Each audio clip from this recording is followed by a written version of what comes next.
నమస్తే, welcome to Dootha media. నేను పవన్. పాకిస్తాన్పై బలూచిస్తాన్ పోరాటం ఇప్పటిది కాదు, 1948 నుంచి పోరాడుతూనే ఉంది. పాకిస్తాన్కు స్వతంత్రం రాకముందు నుండి బలూచిస్తాన్ ప్రత్యేక ఖలాత్ రియాసత్గా ఉండేది. అయితే బలూచ్ నాయకులు స్వతంత్ర దేశంగా కొనసాగాలని కోరగా పాకిస్తాన్ దాన్ని 1948 మార్చిలో బలవంతంగా విలీనం చేసింది. దీన్ని అక్రమ విలీనం అని బలూచ్ జాతి భావిస్తుంది.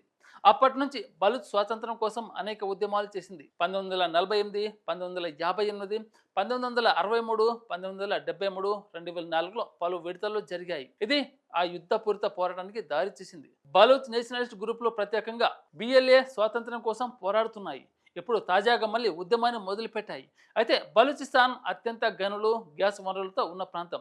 అయినా పాకిస్తాన్లో కలిసిన ఆ తర్వాత అక్కడ ప్రజలకు సరైన ప్రయోజనం పొందలేకపోతున్నారు. వాళ్ళు తమ వనరులను పాకిస్తాన్ ఆర్మీ, పాక్ ప్రభుత్వం దోచుకుంటుందని అంటుంటారు. బలూచ్ ఉద్యమాలను నిరోధించేందుకు పాకిస్తాన్ ఆర్మీ తీవ్రంగా చర్యలు తీసుకుంది. పోలీస్ కిల్లింగ్స్, నిర్బంధ నిరాధార అరెస్టులు వంటివి చేస్తూనే ఉంది.